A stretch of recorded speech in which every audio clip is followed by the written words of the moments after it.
Hey, good day, everyone. Good day. Let's turn it this way. I hope everyone is doing well. We're having a little bit of technical difficulties here. And you're on location. Sometimes you have technical difficulties. So thank you for hanging in with me. This is Red Melissa, and we are live on location in a hotel room in New Orleans that has terrible Wi-Fi. And so today we will be doing the show on my phone. That's what we're doing. We're going to adjust, adapt, and keep it moving. So thank you all for being with me today on Morning Sip with Red Melissa. I hope everyone is doing well. I'm going to see if I can see comments. It's really, really different on the phone. It's so different on the phone. Oh, we can show comments on the actual screen now, but we're going to take that off since I can't see what it says. So, good day, everyone. I am Rep Melissa. This is Morning Sip.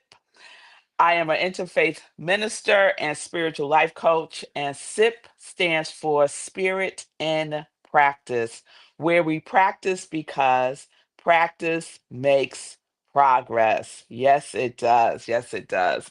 So I hope everyone is doing well. It has turned cold in New Orleans, and I think it's because of Hurricane Melissa. And let me tell you, I do not appreciate hurricane. I do not appreciate my name being associated with a hurricane. I do not appreciate it. And so let's send love and light to all of the places that are being devastated by this hurricane.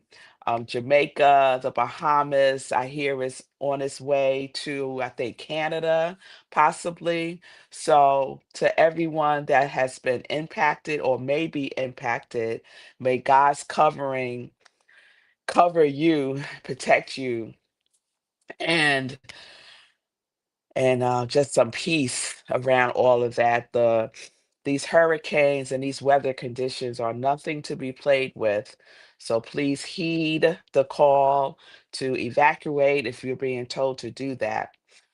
So here in New Orleans, the temperature has dropped by like 15 degrees. So it's only like in the 60s here, but feels more like the 50s. And the people who live here are like, it's cold. I saw people out last night with coats on, y'all, with, with coats on. So it's supposed to stay like this for another couple of days, and then it's supposed to go back up next week into the 70s. So wherever you are, I was talking to Ari a little while ago, and she said it's cold in Atlanta as well. So just be safe and be smart and use common sense. Yes? All right, y'all. All right. So we are in our Crossroads series, and I'm going to see if I could put up our little banner for Crossroads. There we go. Okay, was able to do that. Wonderful. And we are in our sixth Fire Prophecy. And the Crossroads series has been inspired by a book called Braiding Sweetgrass. And in that book, the book is by Robin Wall Kimmerer. She is an indigenous botanist. And in that book, she shares the story, true story, of the seventh fire prophecies that was told thousands of years ago. And we have been taking a journey through each of those prophecies because the prophecy speaks of crossroads that come up in our lives and how we approach it. What is our thinking and feeling around it? How do we make those decisions to move this way or move that way or don't move at all, right? And so each of the fire prophecies is an invitation for us to look at how we would apply the teachings, how we would apply the prophecy in our own lives, and how we prophesize to ourselves. How do you prophesize to yourself? And do you listen? All of us have an inner uh, prophet. Each of us has an inner prophet, our higher self, right? Our intuition. We could think about our intuition as our prophet, our inner prophet that whispers sacredly into our consciousness, and we get to decide if we listen or not. So, yesterday I shared the fifth fire prophecy, which was their response to the fourth fire prophecy. So, I'm going to go back for a moment to the fourth fire prophecy and share that in the fourth fire prophecy, there were two prophets. So there's usually one prophet, but this time in the fourth fire prophecy, there were two. And the two prophecies, the two prophets had two very different prophecies. So one prophet foretold of the light skinned people coming in ships from the east, and the other prophet also foretold of the light skinned people coming in ships. However, their coming, the impact of their coming, the result of their coming was very different from each of these prophets. So one prophet said, oh, they're going to come and they're going to be wonderful, and it's going to be all about brotherhood and togetherness and sharing, and it's just going to be great. The other prophet said, oh, no, no, no, no. We need to go. Do not treat the light skinned people coming in ships as brothers. They are not our brothers. They have no intention of forming a brotherhood. Instead, what they bring is death. What they bring is death. And so the fifth fire prophecy reveals which prophet the people followed. Did they follow the prophet who said they come in peace? Or did they follow the prophet who said they come with death? So yesterday I shared the fifth fire prophecy, and that fifth fire prophecy saw that the people lost everything because they followed the prophet who said they come in peace. And so they welcomed them. And what happened? The people were forbidden by law to practice their religion, to speak their own languages. Their families were separated. There was death, right? And the people lost their way and their purpose in life. That was the fifth fire prophecy. So now we are here with the sixth fire prophecy.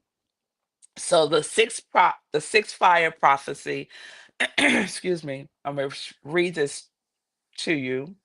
The sixth fire prophecy showed the cup of life would almost become the cup of grief.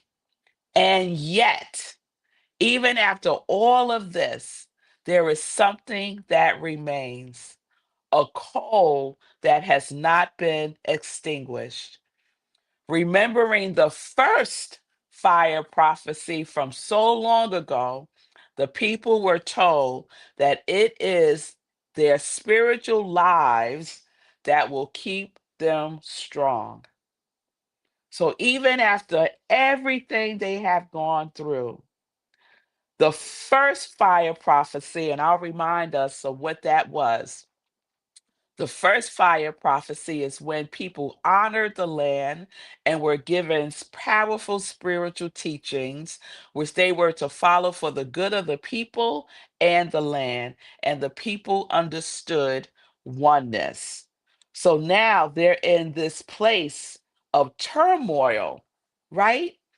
They are in this place of having been experiencing the loss of their language, the loss of their their um their families, the loss of the practices of their spiritual and religion. And the sixth fire prophecy is telling them, don't forget who you are. And so we can take the sixth fire prophecy and apply it in our own lives today.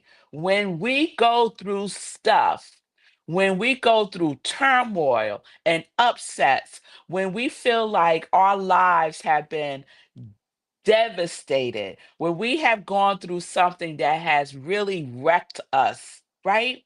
That has knocked the bottom from underneath us. When we go through things like breaking up in a relationship, loss of a family member or a close friend, loss of employment, just feeling dazed and confused, not knowing what to do, which is how a lot of people feel today in this political environment that we find ourselves in, right?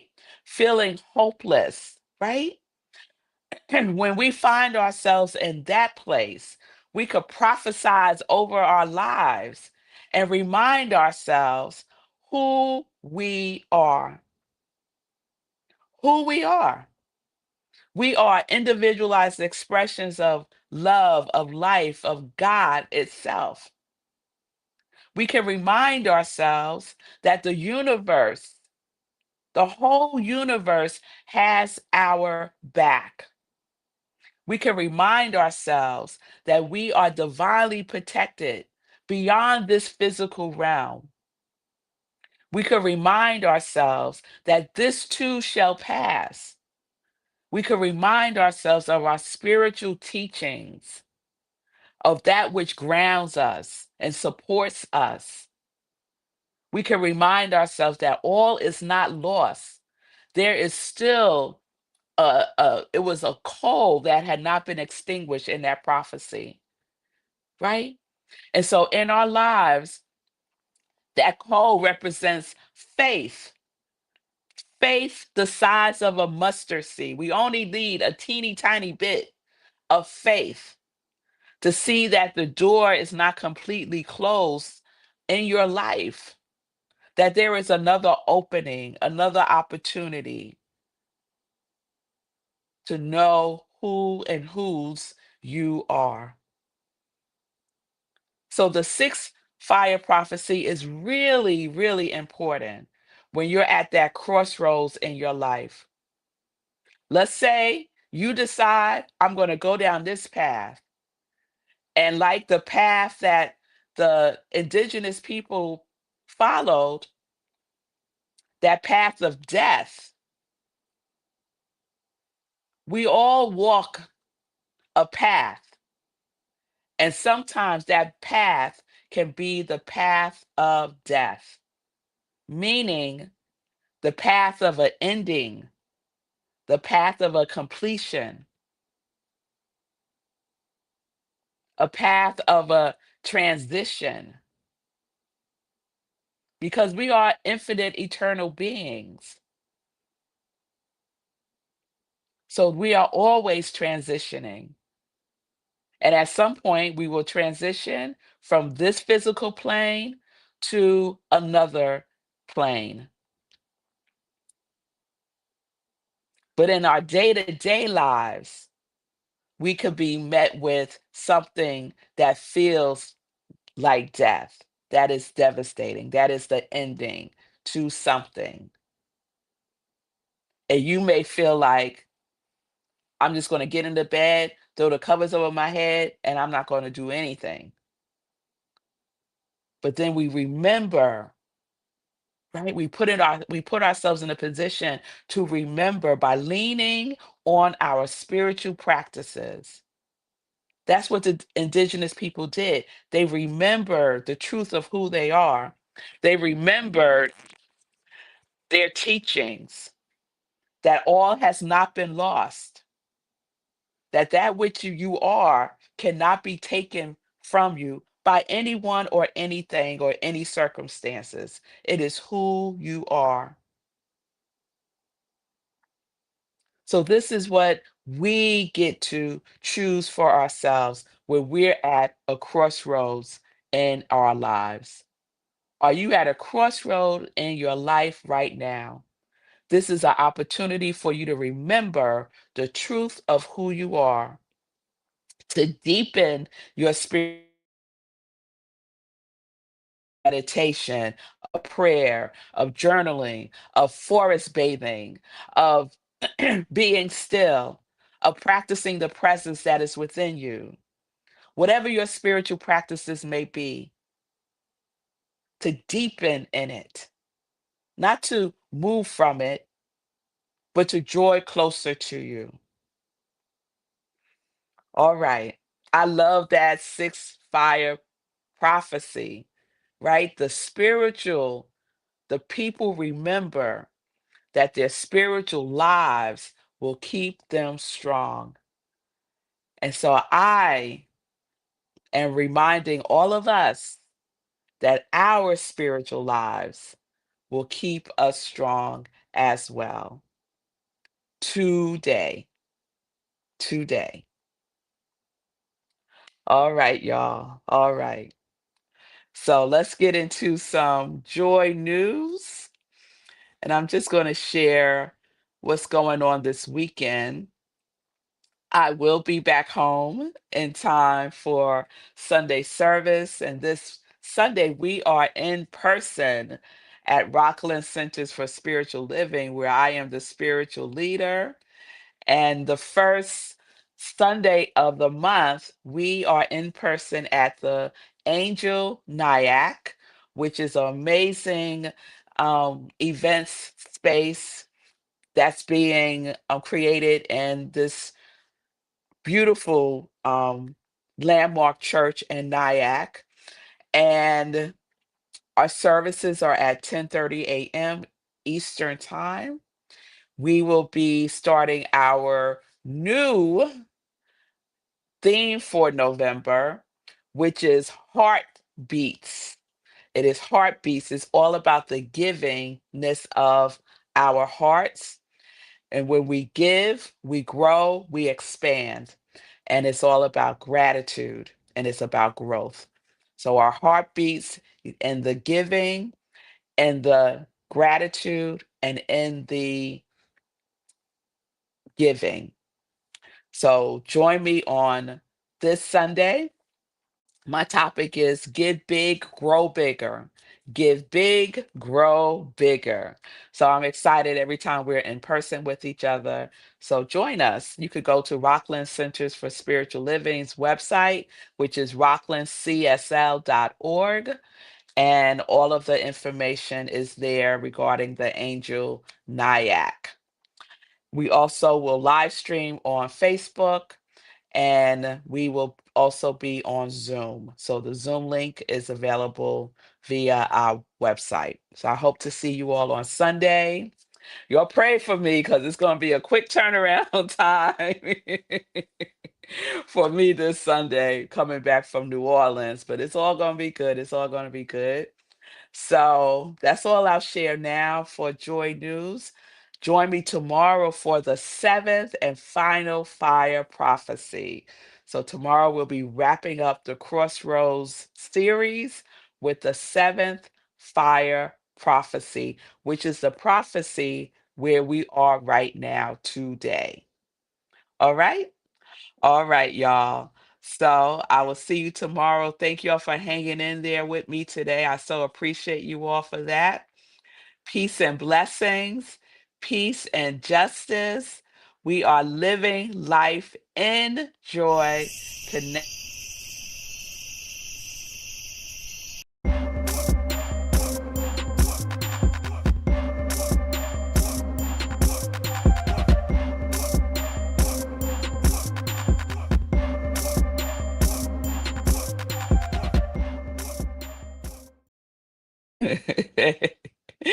All right, y'all. Peace and blessings.